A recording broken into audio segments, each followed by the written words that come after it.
Essa conferência está sendo uma bênção muito grande na minha vida. Eu gosto muito de conferências assim, onde podemos aprofundar na palavra de Deus, e essa conferência tem como tema a palavra de Deus, então é muito especial. Hoje de manhã eu vou falar sobre as traduções da Bíblia na língua portuguesa, e eu já reconheço que existem muitas traduções por aí, e até no nosso meio aqui tem várias traduções diferentes. Então eu proponho dar uma explicação dos fatos que nos leva a considerar qual Bíblia nós devemos usar. E eu sei que eu quero que todos saibam que eu não tenho como objetivo ofender nenhum dos irmãos, mas creio que será uma bênção o que vai ser apresentado hoje de manhã. Nós vamos olhar detalhadamente os motivos porque tem tantas traduções diferentes também. Nós vivemos num dia em que a Bíblia está sendo grandemente comercializada, e se tornou um meio de grandes editoras ganhar muito dinheiro. Não é errado vender a Bíblia, ok? Infelizmente é necessário, como em tudo, ninguém pode financiar tudo que tem. Então, se nós vamos usar a palavra de Deus, é justo comprarmos, é justo nós pagarmos pelo que nós recebemos. Mas está sendo comercializado do ponto de vista do mundo, onde novas traduções estão constantemente sendo gerados para ter maior apelo ao público e poder gerar mais dinheiro para aquelas editoras, ok?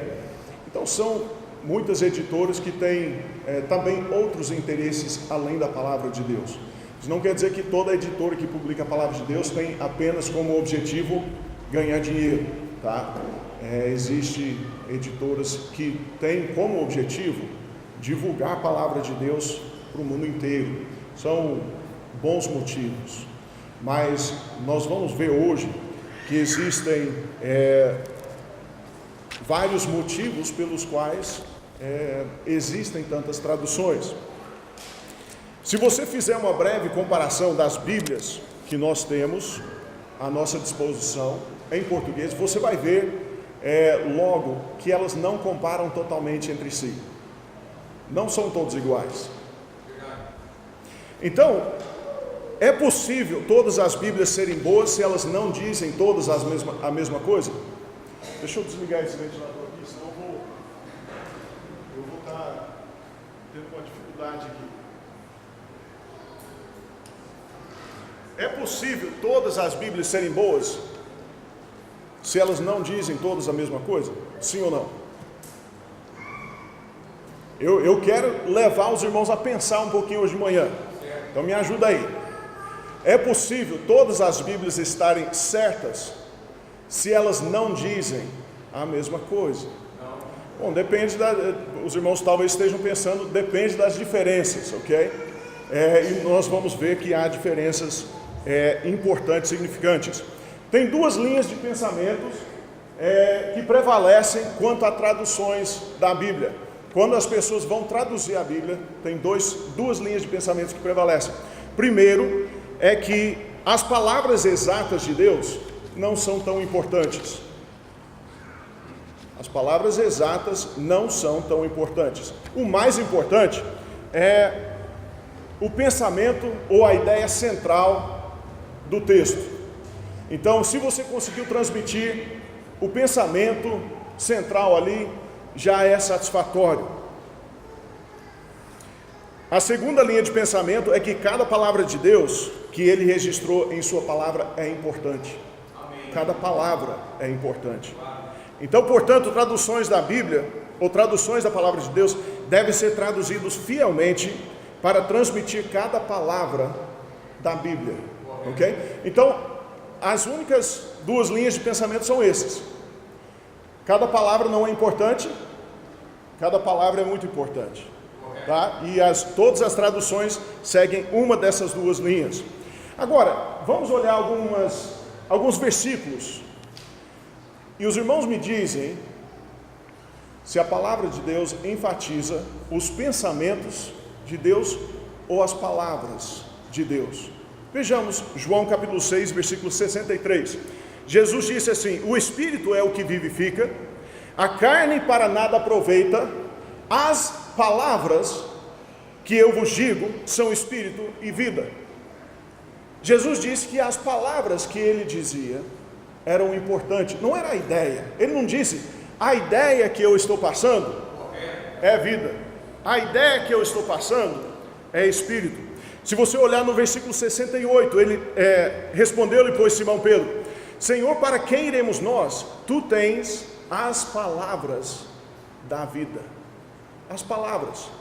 Ele não disse, tu tens a ideia da vida, tu tens os pensamentos que nos levam à vida. Mas ele disse as palavras. As palavras de Deus são importantes. João 17, que é o versículo tema, diz: santifica-os na tua verdade, a tua palavra é a verdade. Não o seu pensamento é a verdade, ou a sua ideia a verdade, mas a sua palavra. As palavras que Deus nos passou são importantes. Sabe por quê? Porque palavras explicam pensamentos. Se as palavras não estão certas, o pensamento não vai estar certo. Então tem uma sequência muito importante aí. Vamos ver o que Deus prometeu a respeito da sua palavra. Salmo 12, versículos 6 e 7. O salmista escreveu assim: as palavras do Senhor são palavras puras, como prata refinada em fornalha de barro, purificada 7 vezes. Tu os guardarás, Senhor. Tu os guardarás o quê? Ele vai guardar suas palavras, Senhor. Desta geração os preservarás para sempre.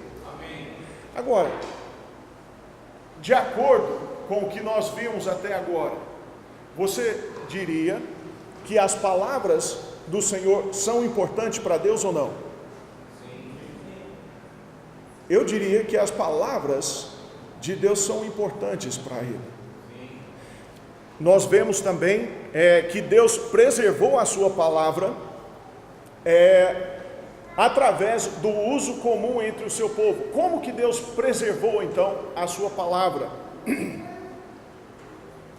Deus entregou o Velho Testamento aos judeus e deu a eles a responsabilidade de zelar pela sua palavra.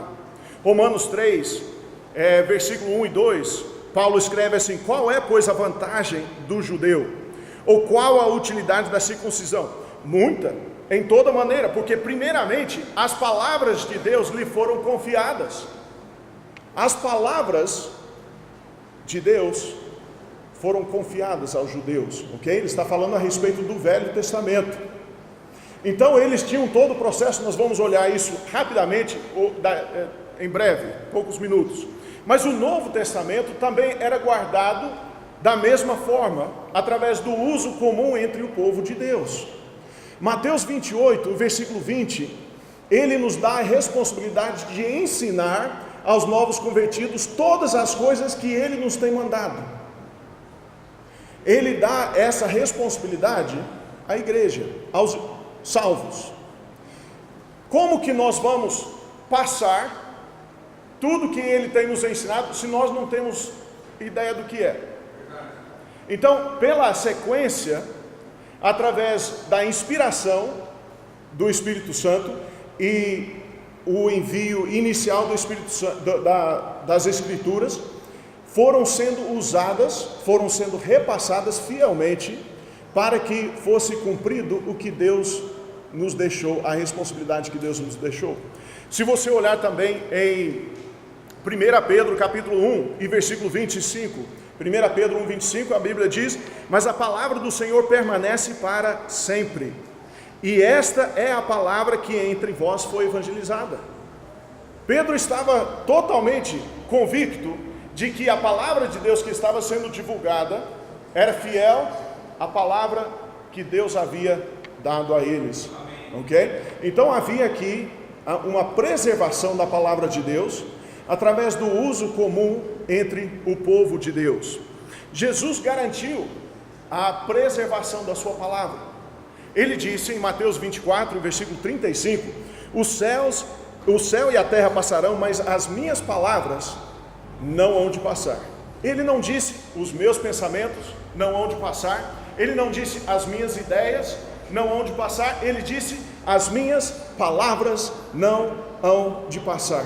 Amém. Amados, só a pequena quantidade de versículos que nós olhamos até agora já me deixa bem convicto de que Deus considera as palavras que Ele passou aos homens importante.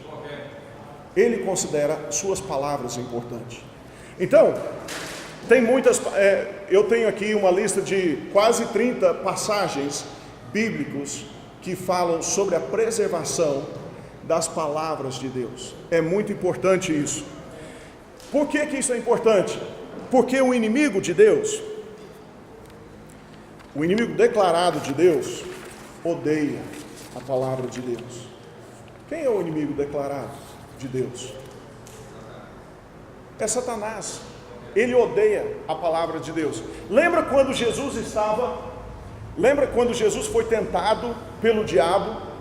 Ele foi tentado por 40 dias e depois teve fome. E nós temos um registro do finalzinho ali da sua tentação em Mateus capítulo 4. E todas as tentações que Satanás trouxe contra o Senhor Jesus Cristo, Jesus derrotou com o quê? Com a palavra escrita de Deus. Ele disse: está escrito. Está escrito. E Satanás perdeu. Olha, a arma que nós temos para vencer contra o inimigo das nossas almas é a palavra de Deus. Se nós não estamos seguros de quais são as palavras, qual a confiança que nós vamos ter na nossa arma? É importante sabermos que o que nós temos são as palavras que Deus deixou para nós. É muito importante isso. Satanás odeia a palavra de Deus, e a tática dele é sempre a mesma. Em primeiro lugar, lançar dúvidas sobre a palavra de Deus. Desde o início, Gênesis capítulo 3 e versículo 1, Satanás disse à mulher, a serpente disse à mulher: é assim que Deus disse? É assim que Deus disse? Será? Nós vamos ver hoje traduções que põem dúvida na mente dos leitores. Será que é assim que Deus disse? Eles têm lá anotações, os melhores manuscritos não incluem esse trecho aqui, essa passagem. A pessoa que lê aquilo vai pensar o quê? Não, então isso aqui não deve estar certo. Põe dúvida na mente da palavra de Deus. Isso é uma tática do diabo. A segunda tática que ele usa é de torcer a palavra de Deus, de fazer a palavra de Deus dizer algo que não diz. Quando Jesus estava sendo tentado, em Mateus capítulo 4, versículo 6, o diabo usou a palavra de Deus contra Jesus Cristo, só que ele torceu a palavra de Deus, ele não usou da maneira correta a palavra de Deus, e novamente ele foi derrotado quando Jesus citou a palavra de Deus corretamente. Ele disse: está escrito. Então a tática de Satanás não muda, é sempre o mesmo. E a terceira tática que ele usa é de corromper a palavra de Deus. Em 2 Pedro 2:1 e Judas capítulo 1, versículo 3 e 4, nós temos avisos contra pessoas que entram enganosamente para introduzir heresias, para introduzir mudanças hereges na palavra de Deus. Judas nos exorta a batalhar pela fé que uma vez foi entregue aos santos. Ou seja, nós não somos crianças. Todos nós aqui já estamos com os olhos abertos espiritualmente, e nós entendemos que o diabo quer destruir.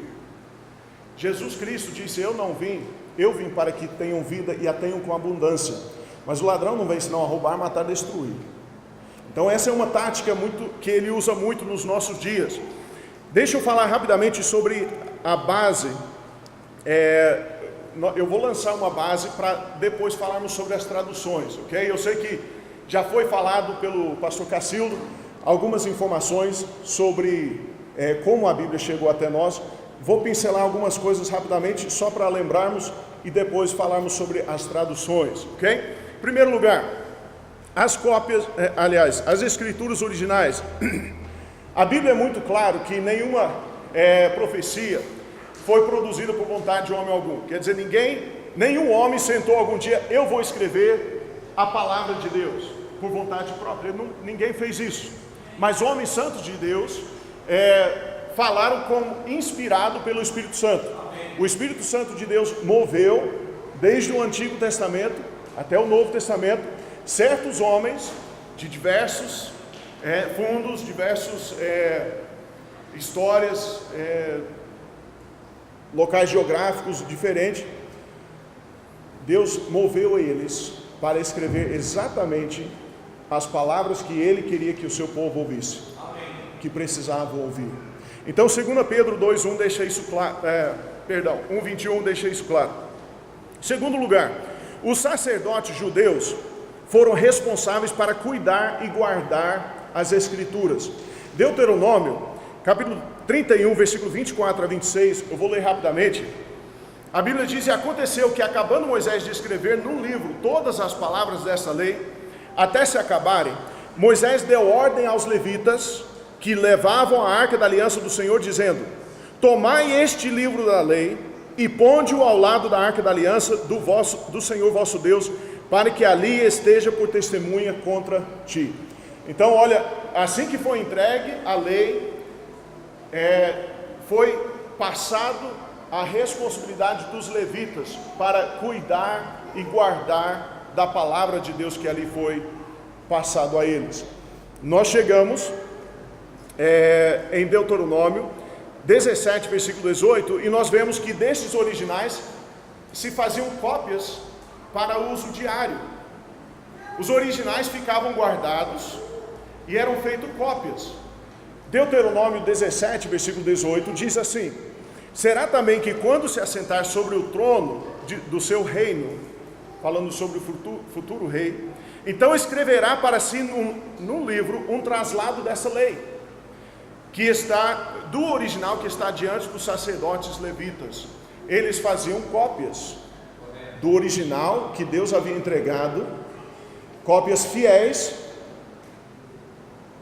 que eram igual ao original, e usavam aquelas cópias diariamente. Nós vemos também que após o cativeiro babilônico, os livros do Antigo Testamento foram reunidos, purgados de erros e preservados por Esdras e seus sucessores. Esdras capítulo 7, versículo 10 e 11 diz assim: porque Esdras tinha preparado o seu coração para buscar a lei do Senhor, e para cumpri-la, e para ensinar em Israel os seus estatutos e os seus juízos. Esta, pois, é a cópia da carta que o rei Artaxerxes deu ao sacerdote Esdras, o escriba, das palavras dos mandamentos do Senhor e dos seus estatutos sobre Israel. Então ele tinha a responsabilidade de cuidar, de copiar, de zelar pelos mandamentos e os estatutos que Deus havia dado a Israel.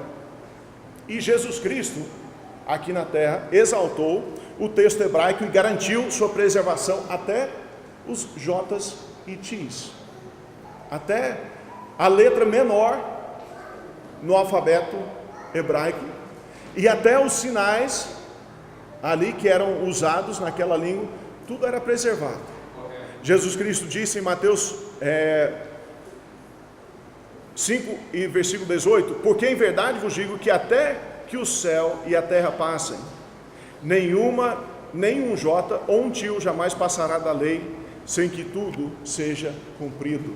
E ele disse em Mateus 4:4: nem só de pão viverá o homem, mas de toda a palavra que sai da boca de Deus. Então, Jesus Cristo estava confiante de que ainda tinham todas as palavras que haviam saído da boca de Deus, até no seu ministério, amém? Graças a Deus por isso. Agora, passando um pouco mais adiante, nós temos aqui que as escrituras originais foram escritas no hebraico, o Antigo Testamento, e um pouco de aramaico, e no Novo Testamento foi escrito em grego, ok? Foram as línguas originais da palavra de Deus. Nós temos aqui, então, os originais eram guardados, cópias feitas para distribuição e uso entre o povo. Como eram feitas essas cópias? Como o pastor Cacildo mencionou, os maçoretas eram escribas que zelosamente guardaram o texto hebraico. E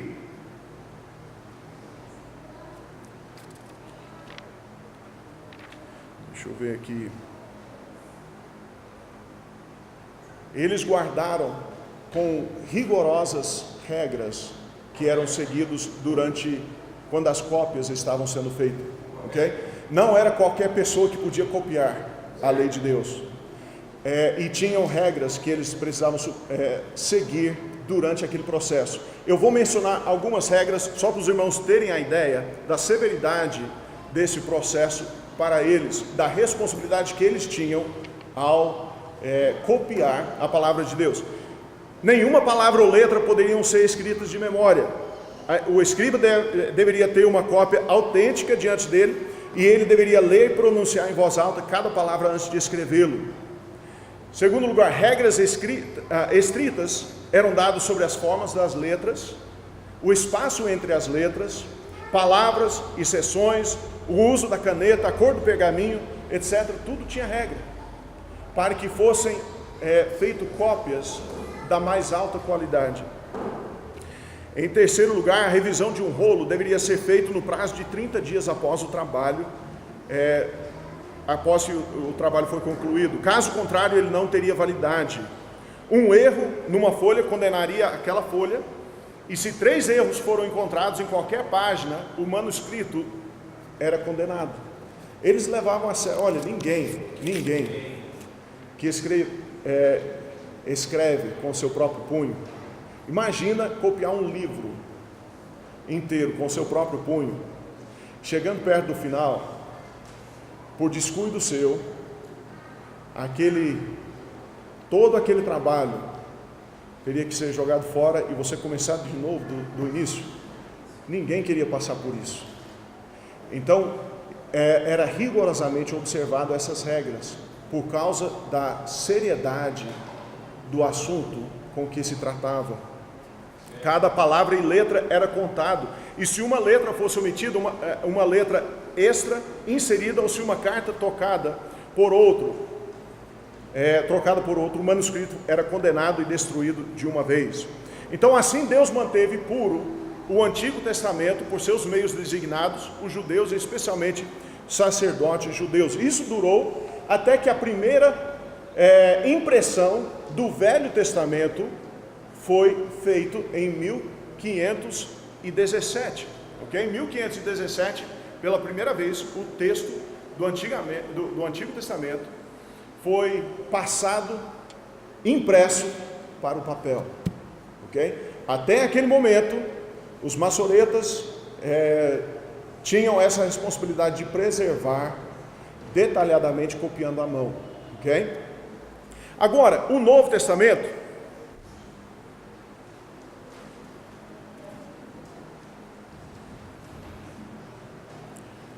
muito bem, o Novo Testamento foi preservado através de cópias feito para uso entre as igrejas, ok? É importante entender um pouco sobre esse processo, porque vai ter uma influência muito grande sobre as traduções, sobre as cópias que virão depois, ok? Nós vemos até no Novo Testamento que as cópias, as escritas de Paulo, eram feitas para ser lido entre as igrejas, ok? muitos eram escritos para ser lidas entre várias igrejas, e eram reconhecidas já no seu início como escritura.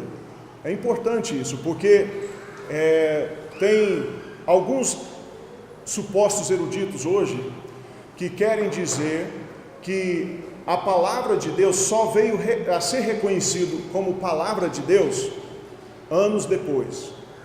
E isso não é verdade. Virem sua Bíblia para 2 Pedro, capítulo 3. 2 Pedro, capítulo 3. É só uma das provas, mas por questão de tempo, nós não podemos entrar muito fundo, mas só para os irmãos entenderem que eles sabiam que o que eles estavam escrevendo era inspirado e estava no mesmo nível da inspiração do Velho Testamento. 2 Pedro, capítulo 3 e versículo 15. O apóstolo Pedro escreve assim: e tende por salvação a longanimidade de nosso Senhor, como também o nosso amado irmão Paulo vos escreveu, segundo a sabedoria que lhe foi dada, falando disto, como em todas as suas epístolas, entre as quais há pontos difíceis de entender, que os indoutos e inconstantes torcem, e igualmente as outras escrituras, para a sua própria perdição. O que ele faz? Ele coloca as escritas de Paulo no mesmo nível das outras escrituras, reconhecendo a sua inspiração. Eles não estavam vagueando na incerteza do que era a palavra de Deus, do que era inspirado, do que não era. Ok? Então, quando eles copiavam para distribuição entre as igrejas, para que outras igrejas também pudessem ler a palavra de Deus, as palavras de Deus, eles faziam cópias. Então, essas cópias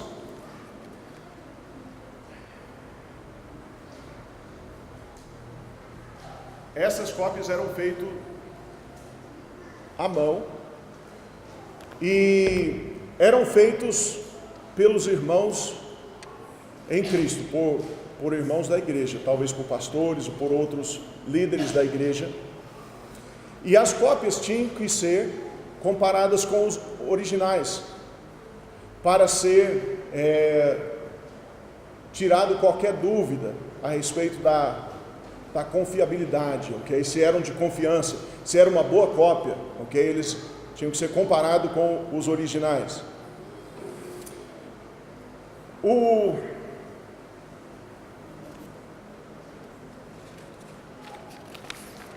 Deixa eu ver aqui, eu estou tentando passar muita informação em pouco tempo, então me perdoem enquanto eu estou pensando rápido o quanto que eu quero entrar num determinado assunto, para não correr o risco de não conseguir terminar. Existem duas fontes, ok, dos manuscritos para o Novo Testamento, duas fontes que são usadas para as traduções da Bíblia hoje em dia. Tem o que é chamado o texto recebido, ou textos receptus no latim. Esses são cópias, todas originadas na região do Mar Egeu, ok? Que é a região onde existia as igrejas as quais foram escritas, ok? As igrejas, a igreja de Éfeso, Corinto, a Galácia, todas essas igrejas estão nas redondezas ali do Mar Egeu. Então, aquelas cópias, elas eram confiáveis. Por quê? Porque facilmente poderiam ser conferidas contra os originais, ok? Para ver se era uma cópia fiel. Também eles tinham um domínio da língua original. Naquela região do mundo, todos falavam grego. Grego era a língua comum daquela época. Então, para a pessoa copiar algo que não é da sua língua não é uma língua conhecida, é muito difícil produzir uma cópia fiel. Eu consigo, muitas vezes, olhar para um texto em inglês e saber se aquilo foi escrito por uma pessoa que conhece inglês ou não. Você teria a mesma facilidade em identificar um texto em português para saber se foi escrito por um brasileiro ou não, pela maneira que nós falamos e escrevemos, ok? Agora, se eu fosse copiar um livro em russo, eu não conheço nada de russo, eu não sei nem o alfabeto, não conheço o nome das letras que eles usam, que é outra coisa. Eu não serviria para reproduzir um texto copiado à mão naquela língua. É importante que os copistas tenham conhecimento da língua. Por quê? Porque quando eles faziam a cópia, eles liam, falavam aquilo tinha sentido e copiavam o que eles estavam lendo ali. Isso é importante, porque na outra família de manuscritos não era assim. Eu vou te explicar daqui a pouco. Então, as cópias das escrituras provindo da região Egéia tinham a facilidade de serem conferidos com os originais devido à proximidade. Eram feitas por pessoas que dominavam aquela língua, falavam todos os dias, conheciam, e também eram feitas por igrejas fortes. Foi ali que era o berço da igreja primitiva, ok? Por que isso é importante? Porque igrejas fortes têm zelo pela palavra de Deus. Eles têm também a autoridade de promover ou de reprimir algo que não é correto, ok? Naquela região, a igreja ela estava forte ainda nos primeiros séculos depois de Cristo. Isso é um fator importante quando nós comparamos com a outra família. Em quarto lugar, a atitude para com o texto. Os fiéis reconheceram a autoridade dos escritos do Novo Testamento desde o princípio. Então, evidentemente, era procedimento normal fazer cópias e coleções das escritas inspiradas, para que cada congregação tivesse um conjunto. Então, já que os fiéis eram pessoas com inteligência e integridade, pelo menos medianas, com o passar dos anos produziram cópias cuidadosas dos manuscritos que haviam recebido da geração anterior, pessoas em quem confiavam, assegurados que estavam transmitindo o verdadeiro texto. Ok? Tudo isso é importante porque nós não temos os originais mais. Ninguém tem. Eu não sei se vocês prestam atenção em declarações doutrinárias, mas existem muitos que hoje dizem assim: eu creio na inspiração das escrituras originais. Tudo bem. Eu creio que as originais foram inspiradas, mas nós não temos mais as originais. Ninguém tem em nenhum lugar. Então, a palavra de Deus garante não só a inspiração da palavra de Deus, mas a preservação da palavra de Deus. E já que Deus foi poderoso o suficiente de inspirar a sua palavra, Ele é também poderoso para preservar a sua palavra, através das cópias que estão sendo feitas ou foram feitas para que a Bíblia chegasse até nós. Os manuscritos, eu estou, talvez, deixa eu ver aqui.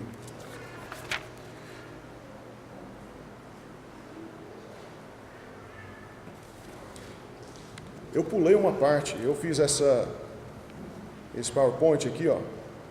Mas as cópias hoje que sobreviveram das escrituras daquela época são chamadas de manuscritos, ok? São chamados de manuscritos. Eu esqueci de falar isso, estava no slide anterior. Os manuscritos que compõem o texto recebido são mais de 5.000. 5.000 manuscritos e fragmentos, parte de manuscritos, que concordam entre si de uma forma maravilhosa e surpreendente. Todas venham dessa região. Passa para o próximo slide, por favor. Está vendo a região em amarelo ali? Aquele círculo está em volta do mar Egeu. Ali que foi o berço da igreja primitiva. Foi naquela região que as cartas foram escritas e distribuídas. Ok? Então, os manuscritos do texto recebido vêm dessa região. Mas tem uma segunda família de manuscritos que foram trazidos, chegaram à evidência no século XIX, ok? 1800 e algumas coisas. E eles são chamados hoje do texto crítico, ok? Pode voltar ao slide anterior. O texto crítico foi lançado em 1881 por dois homens, por nome de Westcott. O sobrenome de um era Westcott, o sobrenome do outro era Ford, ok? Evidenciado pelas suas próprias escritas pessoais, correspondências, não eram homens salvos, ok? Esses dois homens tinham graves problemas, tanto com a sua teologia, obviamente, com a sua percepção de Deus, mas eles colocaram uma teoria sobre a tradução da Bíblia, e que deveria ser feito como qualquer outro livro normal. Eles eram homens eruditos da época, mas apesar de serem, eles eram da igreja anglicana, ok? Que era uma igreja forte em tradição e não eram homens convertidos, mas eles estabeleceram que os textos da região de Alexandria, no Egito, eram superiores aos manuscritos que vinham da região Egéia. Todas as Bíblias que foram traduzidas até então eram traduzidas do texto recebido, okay? Que eram as cópias confiáveis, as cópias fiéis que haviam sido passado da palavra de Deus. Mas na Alexandria, no Egito,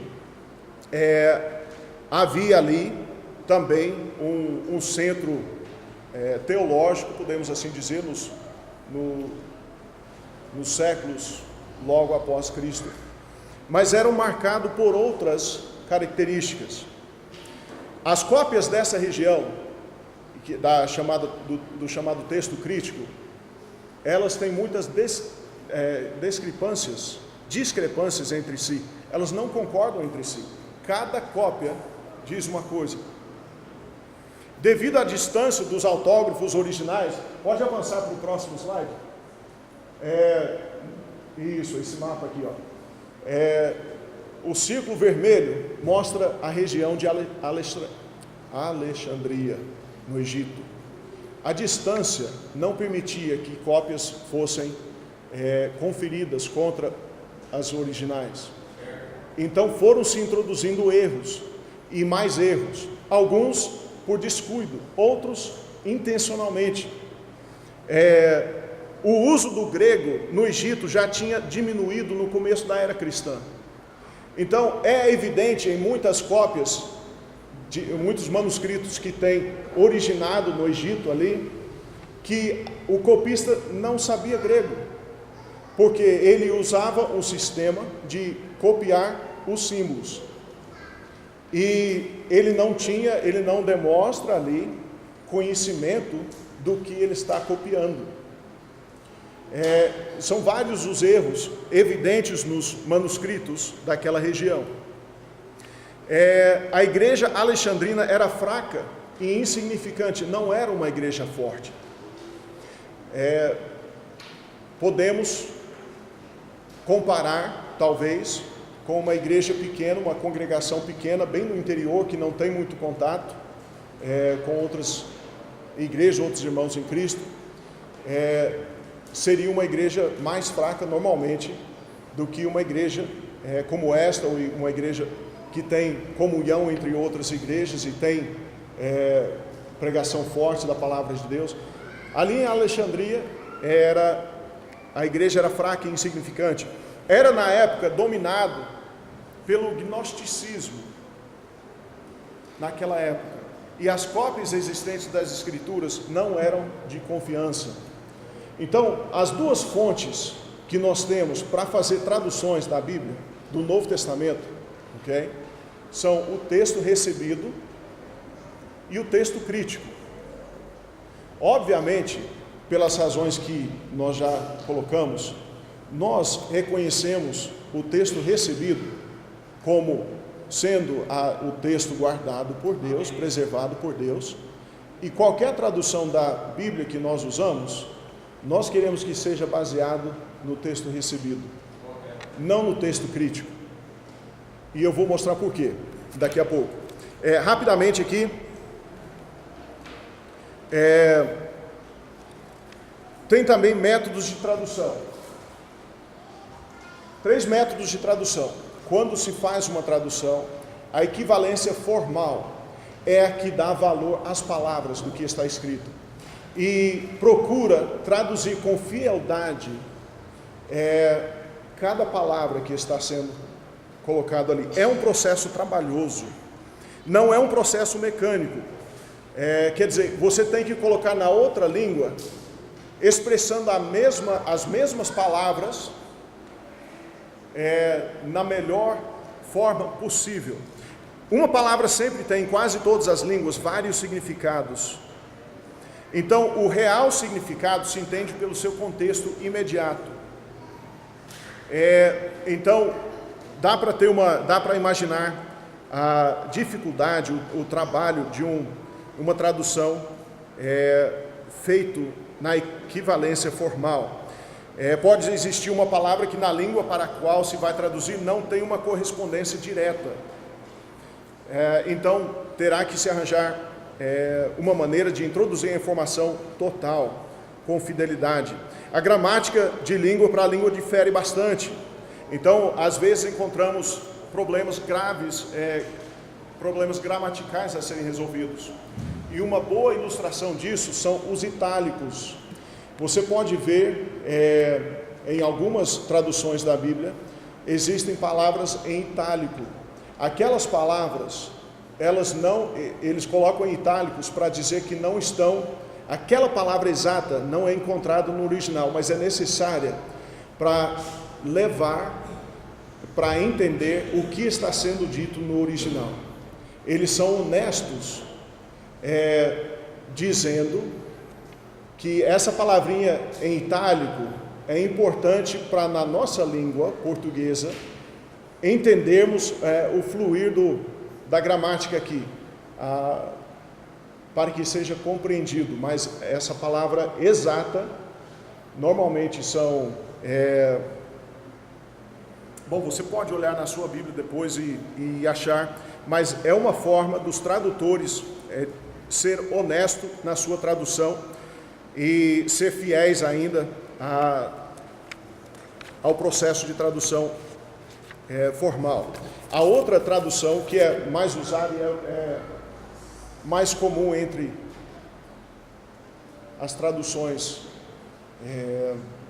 infiéis, okay, que são abundantes em nossos dias, chama de equivalência dinâmica. E equivalência dinâmica, para tentar resumir aqui, é onde eles procuram transmitir o pensamento, a ideia, em palavras comuns, fácil de ser entendido, mas a responsabilidade da interpretação cai em cima do tradutor e não do leitor, ok? Para nós isso é importante.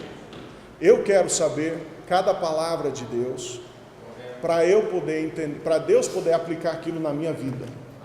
Mas uma equivalência dinâmica, uma tradução feita por esse método, quem faz essa interpretação é o tradutor e não o leitor, ok? Então, resumindo, a terceira